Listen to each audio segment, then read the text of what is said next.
तो हेलो बच्चों, कैसे हैं आप लोग। स्वागत है आप सभी का आज के अपने इस छोटे से लेक्चर के अंदर, जिसके अंदर हम आज दो लॉन्ग क्वेश्चन को सॉल्व करने वाले हैं, जो कि हमारे प्यारे से chapter surface area and volume के होने वाले हैं। ठीक है, दोनों ही क्वेश्चन हमारे पास 5 मार्क क्वेश्चन है, बोर्ड एग्जाम पास में है, तो आप लोगों के लिए इंपॉर्टेंट है, क्योंकि बोर्ड एग्जाम में इस टॉपिक से लॉन्ग क्वेश्चन हर साल आते हैं। ठीक है, और हर पेपर में आते हैं, तो आप लोग को जरूर से जरूर पढ़ने चाहिए। ठीक है, अब हमारे पास देखो, जो पहला क्वेश्चन है वो कुछ इस तरीके का है, आपके सामने है। क्या लिखा है देखते जाओ। लिखा है A toy is in the form of a cone surmounted on a hemisphere। ठीक है, the cone and hemisphere have the same radius, दोनों की रेडियस सेम है। The height of the conical part of the toy is equal to the diameter of its base। जो height है वो base के equal है। डायमीटर, जो base उसका डायमीटर है ना, बेस का जो डायमीटर उसके इक्वल हाइट है।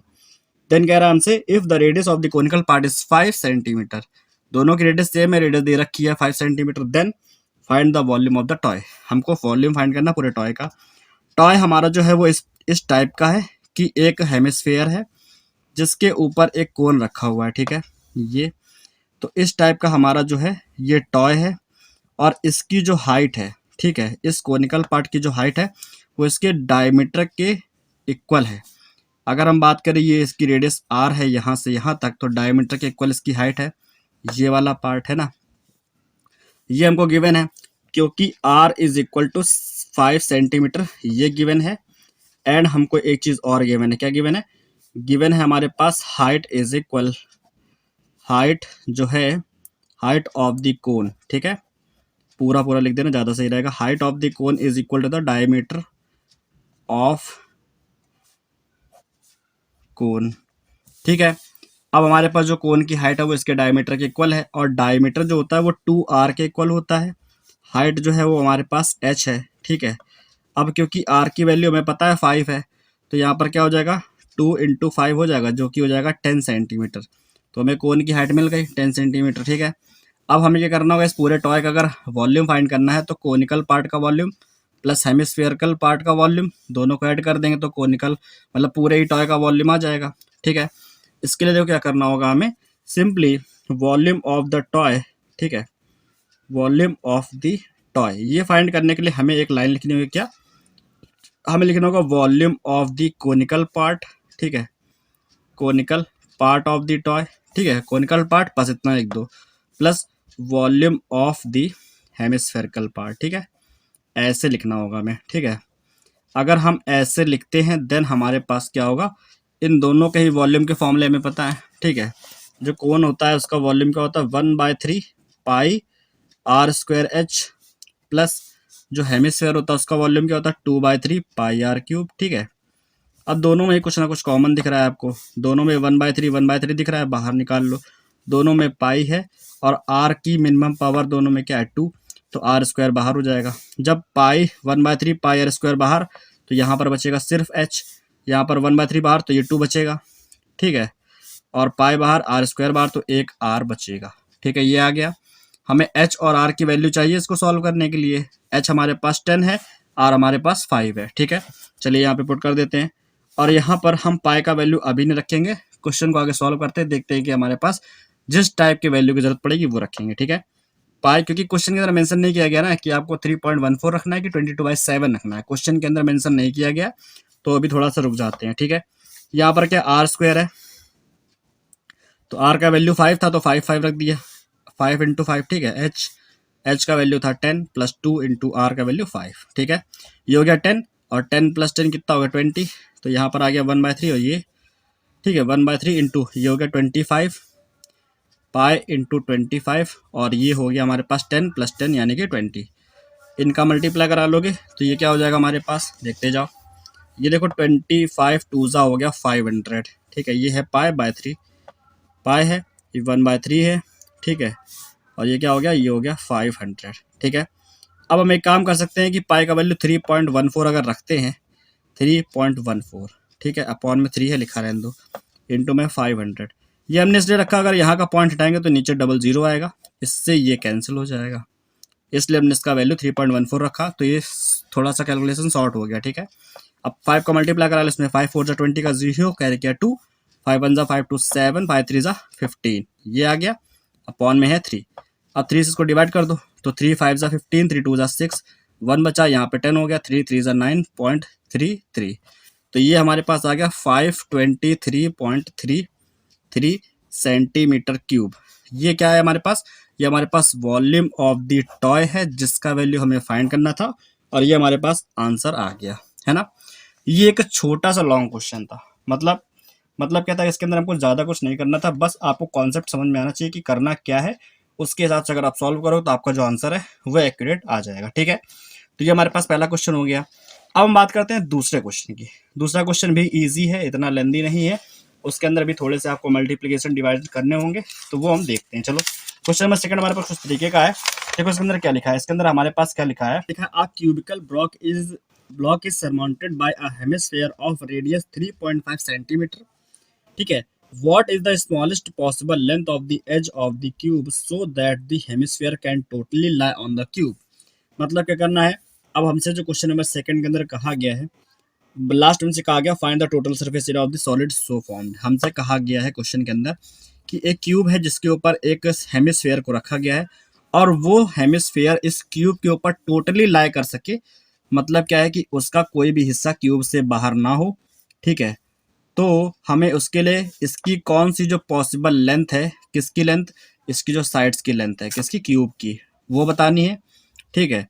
और हमसे जो इसके बाद में ये जो सॉलिड फॉर्म होगा, यानी कि ये जो हेमिस्फेयर इसके ऊपर रखा गया है ये, ठीक है, इसको मिला करके ये जो सॉलिड बना है, अब इसका टोटल सरफेस एरिया भी फाइंड करना है, ठीक है। ये क्वेश्चन हमारे पास कहा गया, ठीक। और हमें इस हेमिस्फेयर की जो वो है रेडियस है वो गिवन है। इस तरीके का कोई डायग्राम बनेगा, ठीक है। ये जो हेमिस्फेयर है इस क्यूब के ऊपर रखा हुआ है, तो टोटली रखा जा सके उसके लिए हमें ये क्या करना है, इसकी जो ये लेंथ है ये बतानी है। अब एक चीज़ जानू, अगर इसके जो एज की लेंथ है ये, ठीक है, इसी के बराबर अगर इसका डायमीटर होगा, सर के इसका हेमिस्फेयर के बेस का जो डायमीटर है अगर इसके इक्वल होगा, तभी इसके ऊपर पूरी तरीके से ये लाई कर सकता है, अदरवाइज नहीं लाई कर सकता, ठीक है। ये तो फैक्ट है, ये तो हमने आपको बता दिया। बस अब इसी फैक्ट को यहाँ पर लिखना भी है अपनी लैंग्वेज में। कैसे लिखोगे यहाँ पर, सिंपली हमें क्या लिखना होगा, फॉर द हेमिस्फेयर, क्योंकि हमसे हेमिस्फेयर के बारे में भी तो पूछा गया है, तो हम क्या लिखेंगे, for the hemisphere to lie completely on the cube, ठीक है, to lie completely on the cube, the side of the cube must be equal to the diameter of the hemisphere. बस इतना लिखना है। इतना अगर हम लिख देंगे देन हमारा जो है यहाँ पर इसकी जो क्यूब की साइड है वो तो हमें मिल ही जाएगी। क्वेश्चन के अंदर हमें जो रेडियस है वो कितनी गिवन है, हमको 3.5 सेंटीमीटर रेडियस तो गिवन है, ठीक है। तो अभी अभी हमने जो बताया वो आपको यहाँ लिखना है। क्या लिखना है, for the hemisphere to lie completely on the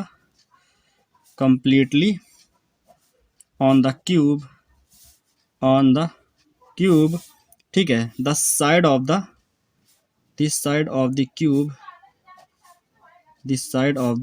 cube must be equal to the diameter, ठीक है।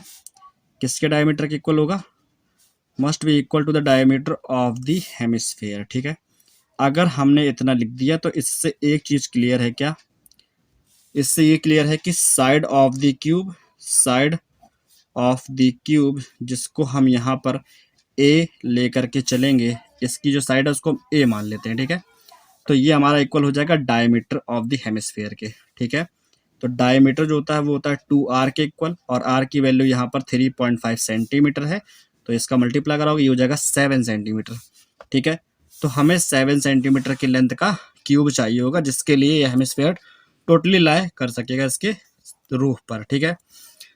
अब इसी सॉलिड का हमें क्या करना है, इसी का हमें टोटल सरफेस एरिया फाइंड करना है। अब क्योंकि जो टोटल सरफेस एरिया होता है किसका, क्यूब का, ठीक है, वो हमें कैसे फाइंड करना होगा। अगर हम बात करें surface area of the cube, ठीक है, तो हमें पता है 6a² होता है, ठीक है, सरफेस एरिया ऑफ क्यूब, ये हम फाइंड करके रख लेते हैं क्योंकि हमें इसकी ज़रूरत पड़ेगी।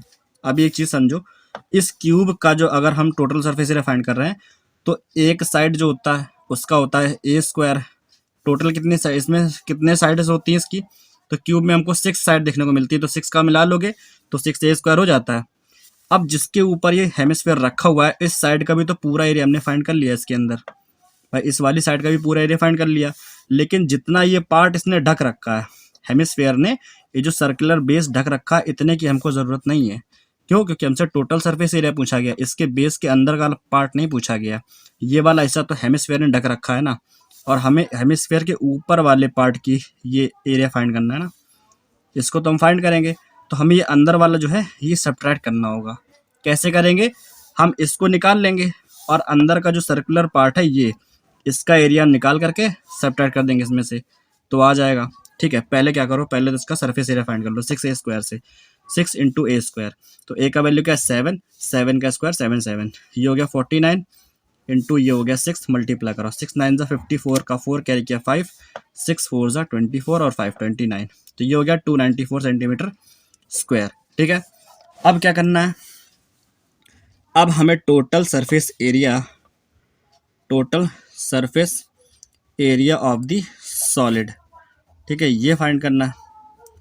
इसके लिए हम क्या करेंगे, जो surface area of the cube है, ठीक है, surface area of the cube, जिसको हम यहाँ पर लिखेंगे क्या, 6a², पहले तो ये लिख दो, सरफेस एरिया ऑफ क्यूब में ऐड करना होगा क्या, हेमिस्फेयर का सरफेस एरिया, सरफेस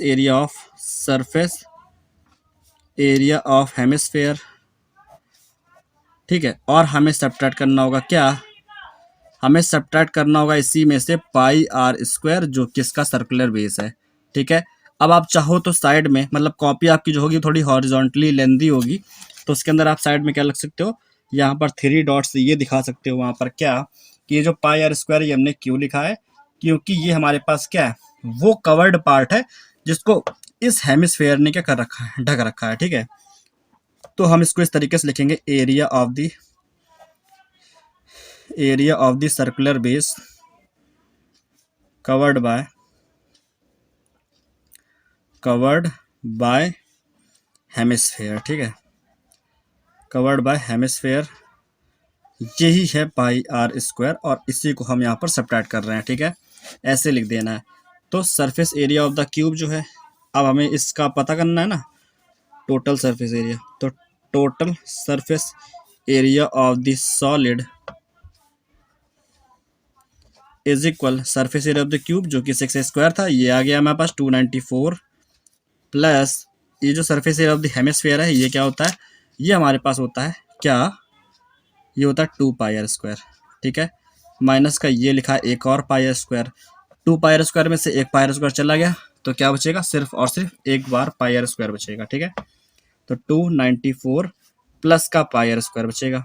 ठीक है, अब क्या करें, इसको सॉल्व कर लेते हैं। ठीक है, प्लस क्वेश्चन के अंदर क्या हमको गिवन है कि पाई का वैल्यू हमें 22/7 रखना है या फिर 3.14, तो ऐसा कुछ भी गिवन नहीं है। ठीक है, तो इसके लिए हमें क्या करना होगा, पाई का वैल्यू यहाँ पर पुट करना पड़ेगा। ठीक है, तो आर का जो वैल्यू है वो था 3.5 है ना, तो यहाँ पर 22/7 रखेंगे, इंटू आर का वैल्यू 3.5 था, तो 3.5 इंटू 3.5 ये आ गया, पॉइंट हटाया अपॉन में 10, पॉइंट हटाया अपॉन में 10, 7 5 और 5 2 10, 2 से काटा 11।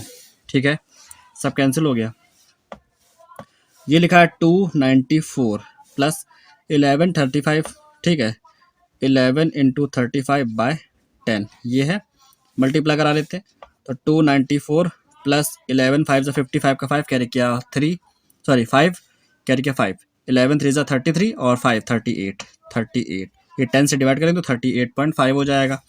इन दोनों को ऐड कर देते हैं, तो 8 और 4 12 का 2 कैरी किया 1, 3 और 9 12 और 1 13 का 3 कैरी किया 1 2 और 1 3, तो 332 और ये 0.5 है, तो ये हो जाएगा 0.5, तो 332.5 सेंटीमीटर स्क्वायर, ये आ गया total surface area of the solid, जिसका वैल्यू हमें यहाँ पर फाइंड करना था। ठीक है, कुछ इस तरीके का क्वेश्चन था। ये हमारे पास थे 2 लॉन्ग क्वेश्चन, जो कि बोर्ड एग्जाम 2025 में पूछे गए क्वेश्चन थे।